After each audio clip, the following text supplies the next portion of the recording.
저는 오늘 말씀의 제목을 주님의 사랑이라고 정했습니다. 그냥 세상에서 말하는 사랑, 드라마에서 말하는 사랑이 아니고 그리스도인들에게 요구되는 하나님께서 우리에게 꼭 하라고 부탁하신 그 사랑을 말씀드리는 것입니다. 우리가 믿는 교회, 우리가 믿는 기독교는 세상 사람들이 흔히 말할 때 사랑의 종교라고 별명으로 말합니다.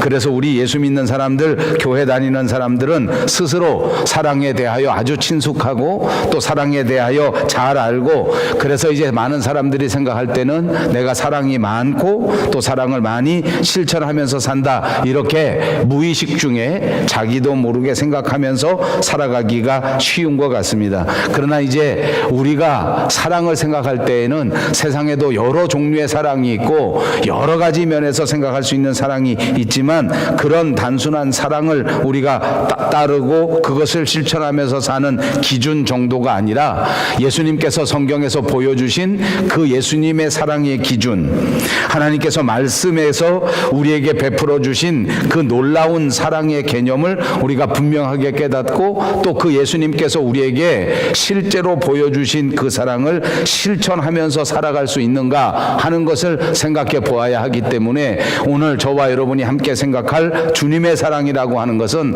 단순한 사랑의 의미가 아니고, 우리 모두가 다 잘하고 있는 것은 아니고, 보통 사람들이 감당하기는 아주 어렵고 아주 힘든 그런 사랑이 아닌가, 이렇게 말씀드릴 수 있습니다. 하나님께서 우리에게 부탁하신 사랑이요, 하나님께서 우리로 하여금 반드시 실천하라고 말씀하신 사랑을 말하는 것입니다. 오늘 본문 27절에서 말씀할 때에 예수님께서는 너희 원수를 사랑하라 라고 말씀하셨는데, 보통 차원의 사랑이 아닙니다. 우리가 생각할 수 있는 그런 보통의 사랑을 말하는 것이 아니라, 우리는 원수를 사랑해야 하는데 이것이 시작부터 아주 차원이 높은 그런 사랑을 우리에게 말씀하고 있는 것입니다.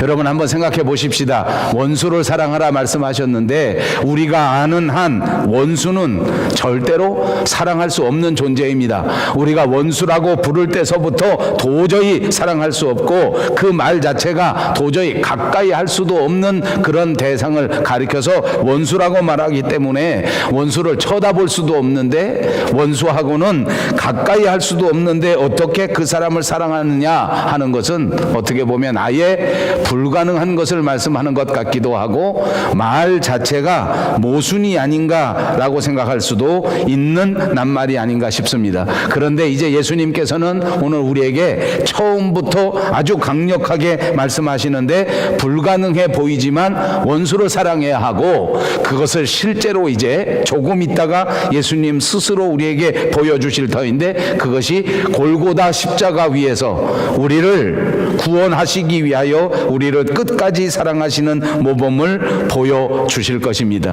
그분이 실천하실 사랑이었기에 우리도 그 깊은 사랑의 의미를 바라보기를 바라셨고, 우리는 이해하기 어려운 원수조차도 사랑하는 그 엄청난 사랑을 우리로 하여금 바라보며 실천하도록 말씀하고 계시는 것입니다. 당신이 우리에게 보여주셨기에 우리도 그런 사랑을 실천하라는 말씀인 줄로 믿습니다. 사랑하는 여러분, 예수 그리스도의 사랑을 받으신 저와 여러분이 반드시 예수님께서 실천하신 이 놀라운 사랑을 실천할 수 있는 여러분 모두가 되시기를 주님의 이름으로 축복합니다. 제 말씀 안에 들어있는 것처럼 정답은 이제 이 사랑을 실천하기 위하여 우리의 전제 조건, 우리의 누구에게나 있어야 할 컨디션은 다름 아닌 예수 그리스도의 사랑을 체험하는 것입니다. 그리스도의 사랑을 받은 자만이 그리스도의 사랑을 실천할 수 있기 때문에, 그리스도의 사랑을 품어본 사람만이 그리스도의 사랑을 또한 실행할 수 있기 때문에, 예수님께서 우리의 모든 죄악을 용서해 준 이 놀라운 사실을 맛본 사람만이 예수님의 사랑에 응답할 수 있다고 하는 조건도 깨달을 수 있게 될 줄로 믿습니다. 이제 예수님께서는 이 엄청난 말씀을 하신 다음에 곧바로 이어서 다시 말씀하시기를, 이제 너희를 미워하는 자를 선대하라 라고 말씀하십니다. 나를 미워하는 사람에게 선대하라, 좋은 일을 하라 하시는 말씀입니다. 원수를 사랑하라는 이 권면의 말씀을 실제적으로 구체적으로 실천하라고 하는 것을 요구하시는 것입니다. 다시 말하면 사랑은 말로만 하는 것이 아니라 실천에 옮겨야 한다. 제가 아는 어떤 유명한 목사님이 이 대목을 설교하시면서 제 마음을 아주 감동시킨 설교를 하신 적이 있습니다. 여러분, 제가 여러분에게 말씀드릴 때에는 사랑은 말로만 하지 말고 실천으로 하라 이렇게 말씀드리지 않았습니까? 제가 뭐라고 했습니까? 시작.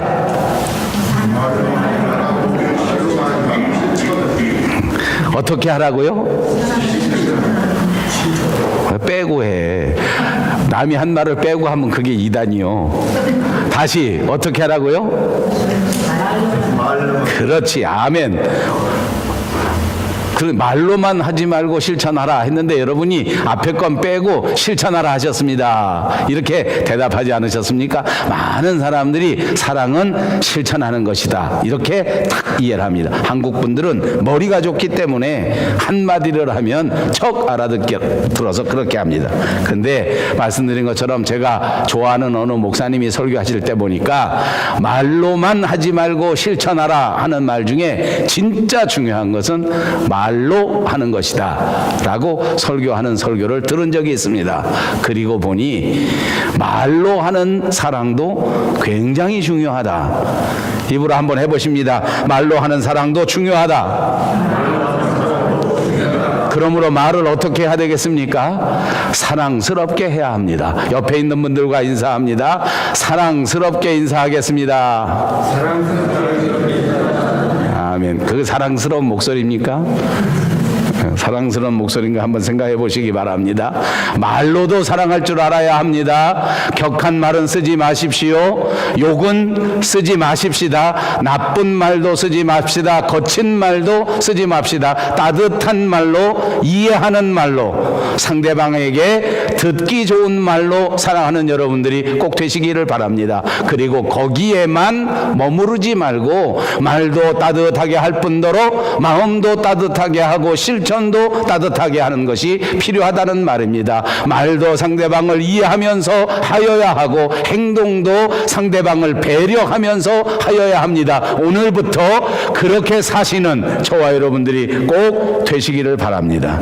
아멘. 그렇습니다. 구체적으로 실천해야 합니다. 말로만 하지 말고 행동으로 실천하여 행동으로 보여달라는 예수님의 요구인 줄로 믿습니다. 그 다음은 무슨 요구를 하시는지 아십니까? 너희를 저주하는 자를 위하여 축복하라. 이것은 이제 말로 하는 사랑에서 한 단계 올라가 실천하는 사랑을 보여야 하고 거기서 또 한 걸음 더 나아가는 것입니다. 저주하는 것은 무엇입니까? 그냥 미워하는 정도가 아닙니다. 미워하는데 아주 최고로 강하게 미워하면 그것이 저주가 아닌가 싶습니다. 그래서 우리는 살면서 저주하는 일들이 참 많습니다. 미움이 너무나 커졌기 때문입니다. 그래서 그 사람을 향해서 온갖 저주를 다 퍼부어 버립니다. 온갖 험한 말을 다 퍼부어 버립니다. 만나면 온갖 나쁜 행동을 다 보여줘 버립니다. 왜냐하면 그를 저주하기 때문입니다. 그러나 저주하는 사람들을 위해서 축복해야 한다고 말씀해 주고 있습니다. 그리고 나서 또한 28절 하반절에는 이렇게 말합니다. 너희를 모욕하는 자를 위해서 기도하라. 이렇게 보면 아마도 이 순서는 그 단계별로 예수님께서 말씀하신 것인데 말로 사랑해야 되고 실천하면서 사랑해야 되고 저주하는 자들을 위해서도 축복해 주어야 하고 그 다음에 모욕하는 자를 위해서 기도해야 된다. 이것이 마지막 가장 중요한 확실한 사랑의 표현이다. 오늘 말씀의 제목에 붙여드린 것처럼 주님의 사랑을 본받아야 하는데 오늘 저와 여러분이 사랑의 사람이 되어야 하는데 그 사랑의 사람이 보여줄 수 있는 가장 결정적인 것은 바로 이것입니다. 모욕하는 자를 위하여 기도하는 것입니다. 여러분, 우리가 말로 사랑하라고 했습니다. 말을 따뜻하게 하는 것이 사랑이다라고 말씀드리지 않았습니까? 남을 이해하면서 남을 배려하면서 말하는 것이 사랑이다라고 말했습니다. 내 기분대로 말하는 것이 아니라 상대방의 기분을 상하지 않게 말할 줄 아는 것이 사랑의 출발입니다. 그래서 원수도 사랑해야 하고, 그래서 나쁜 자들도 사랑해야 되고, 마음에 들지 않는 사람도 사랑해야 합니다. 그것이 십자가 위에서 우리에게 보여주신 예수님의 사랑이기 때문입니다. 정말 미워서 어떻게 할 수 없는, 그 저주할 수밖에 없는 상대방이 있다면, 없기를 바라지만 만약 그런 사람이 있다면 그 사람마저도 축복하라고 명령하지 않습니까? 여러분, 정말 보기 싫은 사람을 만나도 축복하는 여러분들이 되시기를 바랍니다. 그렇게 하시겠으면 아멘. 그렇게 하시겠습니까? 진짜 미운 사람을 만나도 어떻게 하라고요? 축복하라면 어떻게 해야 됩니까? 좋은 말을 해줘야 돼요. 축복의 말을 해줘야 돼요. 여기까지는 그래도 할 수 있습니다. 저도 살아보니까 여기까지는 잘합니다. 아무리 보기 싫은 사람을 만나도 서로 방긋방긋 웃으면서 인사합니다. 교회에서도 만나면 보기 싫은데 그래도 아주 반가운 것처럼 막 가서 인사를 합니다. 우리 선교사님 오해하실라. 오래간만에 오시면 막 뛰어나가서 인사해. 속으로는 하나도 안 반가워도 아이고 오래간만에 오셨습니다. 아이고 보고 싶었습니다. 이럴 겁니다. 제가. 그래도 믿지 마십시오. 그렇게라도 하라는 거예요. 그렇게라도 하라는 거예요. 여러분, 오늘 예배 끝나고 나면 어떻게 하라고요? 그렇게라도 하라고요. 오셨냐고, 반갑다고, 보고 싶었다고, 이렇게 하는 저와 여러분이 되시기를 바랍니다. 그렇게 하라는 거예요. 그런데 결정적으로 마지막에 너희를 모욕하는 자를 위하여 어떡하라? 기도하라. 기도는 어떻게 하는 겁니까? 속에서 하는 것입니다. 지금까지는 마음에는 그런 게 다 있지 않지만 그냥 겉으로 할 수 있습니다. 보기 싫은 게 있지만 아주 환하게 웃으면서 맞이할 수 있습니다. 속에는 미움이 아직 들어있지만 겉으로 말로는 표현하지 않을 수가 있습니다. 그런데 나를 모욕하는 자, 나를 욕하는 자, 나한테 서운하게 하는 자, 나에게 나쁘게 하는 자를 위하여 기도하라고 하는 것은 정말 지키기 어렵습니다. 왜냐하면 우리가 살아가는 삶에서 인격이 있는 사람은 믿음이 없어도 미운 사람 만나도 욕하지 않습니다. 여러분, 목사만 또는 교인들만 보기 싫은 사람 만나도 친절하게 하고 나쁜 사람 만나도 웃으면서 인사하는 거 아니에요. 사실은 세상 사람들도 인격이 있는 사람은 사람 만나면 반갑게 인사하고 조금 친하지 않아도 아주 친절하게 하고 지나갑니다. 왜냐하면 내 인격이 있으니까 그렇게 하는 겁니다. 근데 우리 믿는 사람은 그 정도가 아니에요. 모욕하는 자를 위하여 기도해야 합니다. 여러분, 미운 사람을 붙들고 마음속에 깊이 기도하는 것은 이건 진짜 하기 어려운 일일 것입니다. 그런데 오늘 주님은 우리에게 이걸 원하시는 것입니다.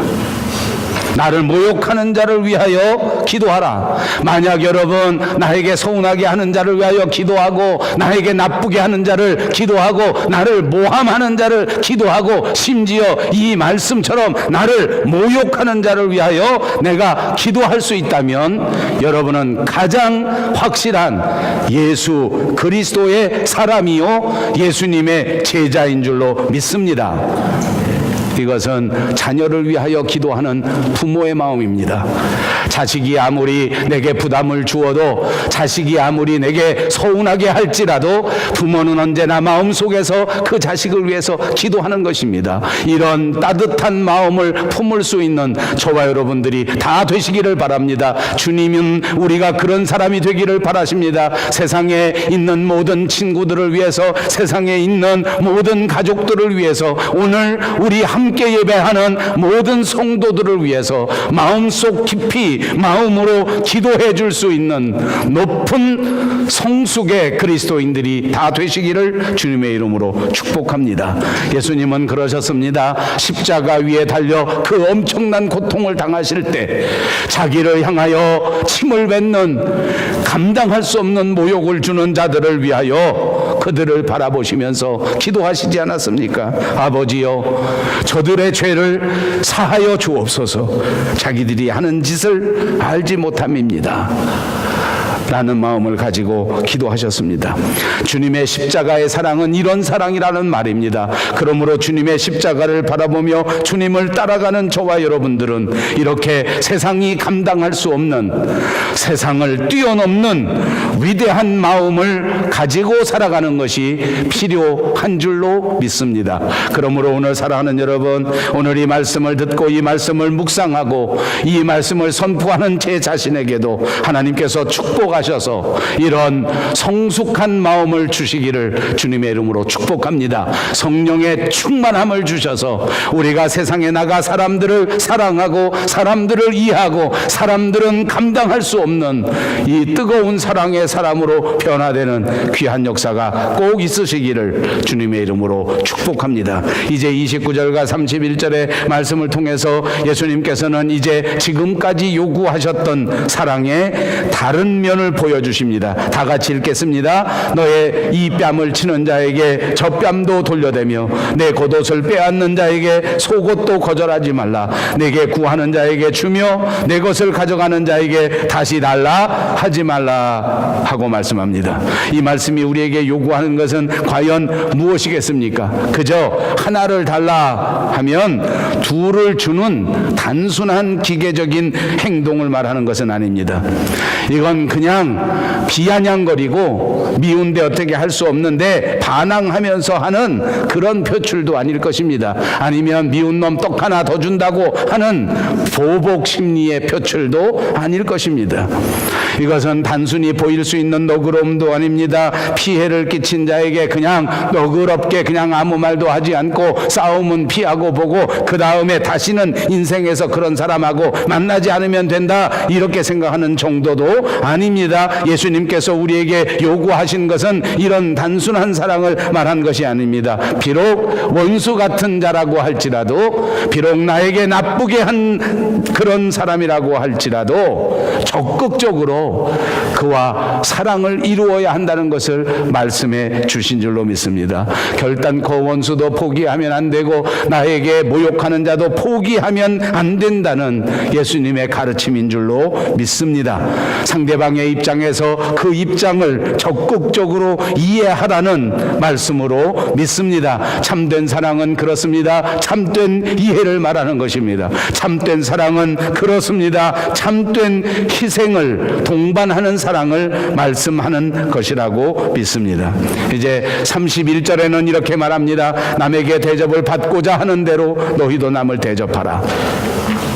여기서 갑자기 논리의 흐름이 바뀌어지기 시작합니다. 왜냐하면 지금까지는 원수마저도 사랑하라, 이해할 수 없어도 사랑하라, 그저 100% 희생하면서 하라 하는 것을 말씀했는데 여기 와서는 남에게 대접을 받고자 하는 대로 너희도 대접하라. 이 말을 단순히 문자적으로 해석하니까 이것은 서로 상호 평등주의를 말하는 것 같이 해석하기 쉽습니다. 그러니까 상대방이 하나를 주면 나도 하나를 준다, 상호 평등주의가 아니겠는가라고 생각하기 쉽습니다. 그러나 그렇지 않습니다. 여기 남에게 대접을 받고자 하는 대로 너희도 남을 대접하라고 하는 말은 상대방이 하나를 하면 나도 하나를 하라는 단순한 그런 말씀이 아닙니다.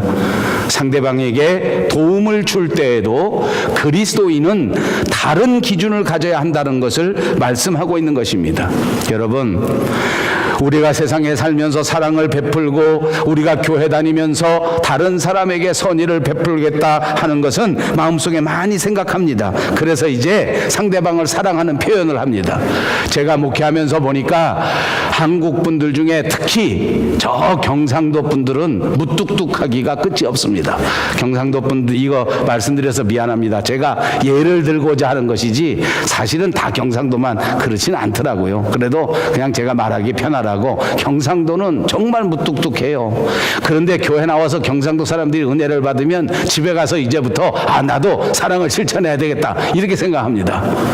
그리고는 야, 오늘은 내가 집에 가서 반드시 내 사랑을 실천해야 되겠다. 그래가지고 집에 교회 딱 끝나고 집에 가면 온 식구들을 다 모아두고 식탁에 딱 앉아 있으라고 그럽니다. 절대 움직이지 마라. 내가 꼭 오늘 밥 해줄 거다. 절대 움직이지 마라. 움직이려고 그러면 막 소리를 막 버럭버럭 질러. 내가 지금 사랑을 실천하는데 왜 움직이냐. 그리고는 시뻘건 라면 끓여서 싹 나눠줍니다. 부인은 말합니다. 난 라면 먹기 싫은데, 내가 사랑을 베푸는데 왜 안 먹어? 정말 내가 사랑을 베푸려고 해도 우리 집안 족속들은 왜 받쳐주질 않아? 여러분 다 이해하시죠? 저는 목회하면서 이런 사람 많이 보았습니다. 아니, 솔직히 말하면 저도 많이 그랬습니다. 어느 날 길에 지나가다가 제가 보기 좋은 장난감이 있습니다. 아이들은 받고 싶지도 않습니다. 아이들은 이미 그 장난감 다 지나갔습니다. 그런데 내가 보니까 그 장난감이 너무 예쁩니다. 그러면 무조건 사가지고 옵니다. 그리고 줘보면 아이들이 시큰둥합니다. 그러면 또 마음속에서 일어나지 않습니까? 나는 사랑을 베풀려고 해도 이놈의 자식들은. 아버지, 오늘 주님이 우리에게 말씀하신 것은 무엇입니까? 내가 원하는 방법대로 상대방에게도 사랑을 표현하라는 것입니다. 내 마음대로 일방적으로 표현하는 것이 아니라 상대방의 입장에서 대접을 하라는 것입니다. 아이들에게 선물을 사주고 싶으십니까? 아이들이 진정으로 원하는 것을 선물하는 것을 말하는 것입니다. 아내에게 사랑을 표현하고 싶습니까? 아내가 진심으로 바라는 것을 베풀어 줄 아는 것을 말하는 것입니다. 내 방식대로, 내 좋아하는 방식대로 행하지 말라는 것입니다. 그래서 주님이 우리에게 가르쳐 줍니다. 내가 받고 싶은 그대로, 내가 대접받고 싶은 그것대로 상대방이 대접해 주면 얼마나 좋겠느냐는 것을 가르쳐 주는 것입니다. 사랑하는 여러분, 이제부터 희생하기 원하십니까? 이제부터 사랑을 표현하면서 살기 원하십니까? 내 가족이 무엇을 원하는지 생각해 보시기 바랍니다. 교회 생활하는 것도 똑같습니다. 제가 목회하면서 보니까 교인들 중에 설익은 분들은 자기 방식대로 교회를 섬깁니다. 자기 방법대로 교회에서 봉사합니다. 다른 사람은 부담을 갖든지 말든지, 다른 사람은 눈살을 찌푸리든지 말든지 모두가 내 좋은 방법대로 일하려고 합니다. 그렇게 하는 것은 참된 사랑이 아니라는 것입니다. 누구를 도와주고 싶습니까? 상대방의 자존심을 먼저 생각할 줄 아는 것이 지혜인 것을 믿으시기를 바랍니다. 여러분 가족을 사랑하고 싶으십니까? 가족들의 자존심을 먼저 세워주는 것이 참된 사랑이라는 것을 기억하시기 바랍니다. 교회에 봉사하고 싶으십니까? 예수님이 가장 기뻐하시는 것이 무엇인가를 생각하면서 봉사하는 저와 여러분들이 꼭 되시기를 주님의 이름으로 축복합니다. 예민한 사랑을 말하는 것입니다.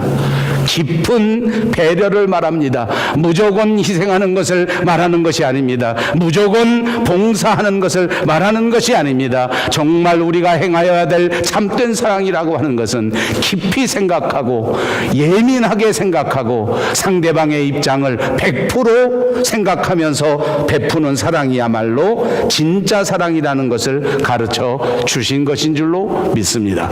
32절과 34절입니다.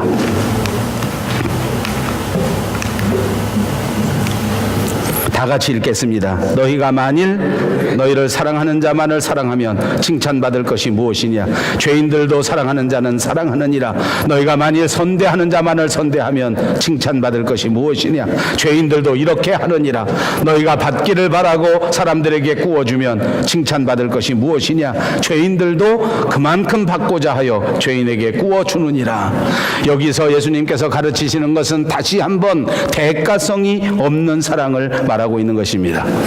대가성이 없는 주고받는 사랑을 말하는 것이 아닙니다. 내가 무엇을 바라고 상대방에게 선대하고 내가 무엇을 바라고 상대방에게 구워주는 것은 세상에 있는 모든 사람들이 감당할 수 있는 일이라고 가르쳐 주십니다. 그러므로 저와 여러분이 감당해야 될 주님의 사랑은 이런 기준을 훨씬 뛰어넘는 사랑입니다. 그러므로 교회 생활하면서 불평할 일이 없어지지 않겠습니까? 여러분 가정에서 가족을 사랑하면서 남을 원망하는 일은 없어질 것입니다. 왜냐하면 우리는 무엇을 받기를 바라고 하는 사랑의 사람들이 아니라 주님이 우리에게 베풀어 주신 그 십자가의 사랑에 감복하여 그 크신 사랑을 실천하면서 살아가는 사랑의 사람들이기 때문입니다.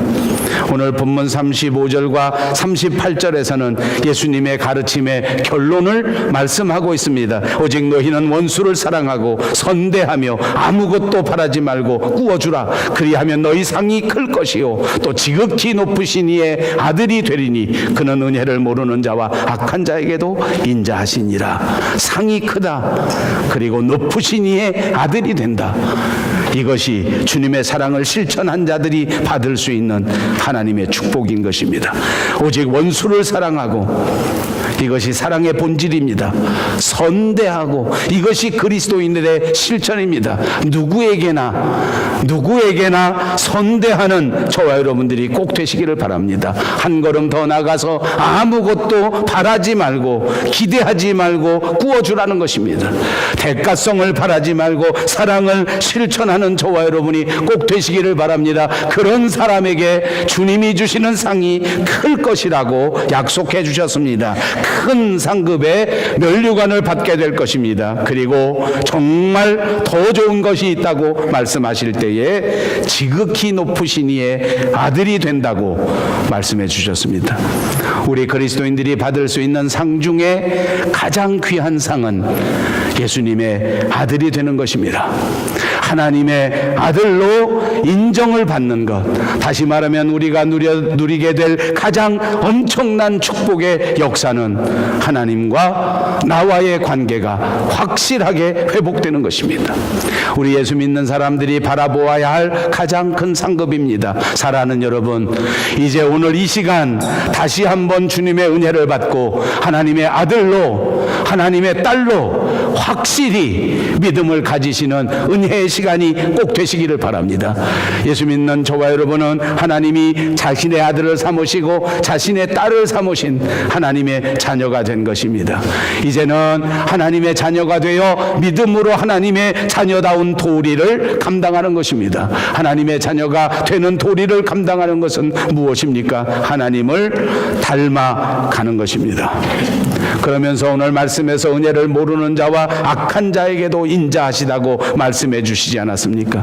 36절에는 권면하시기를 너희 아버지의 자비로우심 같이 너희도 자비로운 자가 되라고 말씀해 주셨습니다. 그리고 37절에서는 하나님 아버지를 닮아서 자비로운 자가 되는 것이 어떻게 되는 것인지도 분명하게 말씀하시는데, 비판하지 말라, 정죄하지 말라, 용서하라 라고 말씀하셨습니다. 여러분 한번 입으로 해보십시다. 비판하지 말라, 정죄하지 말라, 용서하라. 예수님께서 제자들에게 예수님의 사랑을 실천하는 자들이 예수님을 닮아 행하여야 될 일들을 반드시 말한 것입니다. 비판하지 말고, 정죄하지 말고, 용서하라고 가르쳤습니다. 이것이 사랑입니다. 여러분, 사랑이 무엇이라고요? 세 가지. 시작.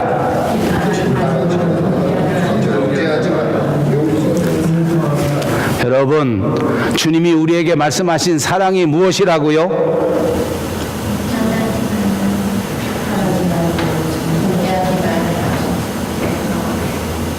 아버지. 기적이 따로 없다. 세 가지를 다 외우다니. 아버지. 주님이 우리에게 베풀어 주신 사랑이 무엇이라고요? 세 가지. 시작.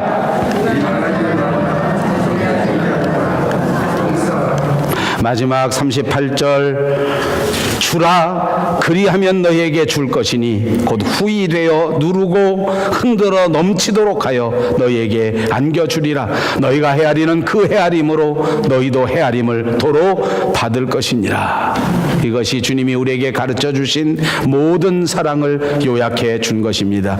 원수에게까지 사랑을 주되 그냥 적선하는 것처럼 주는 것이 아니라 마음을 다하여 주고 사람에게 보상을 바라지 말고 사람에게 칭찬받기를 바라지 말고 사람에게 인정받기를 바라지 말고 주라는 것입니다. 그렇게 하면 하나님께서 갚아주신다는 약속의 말씀인 줄로 믿습니다. 마지막 저와 여러분은 누구나 하나님 앞에 설 것입니다. 우리의 인생을 마지막 결론 지어줄 분은 다름 아닌 하나님입니다. 그러므로 우리는 누구든지 하나님 앞에 서서 하나님 앞에 최후의 판단을 받을 것인데 마지막 심판자 하나님께서 우리에게 후히 되어 누르고 흔들어 넘치도록 축복해 주실 것입니다. 주님만 바라보시고 주님의 사랑을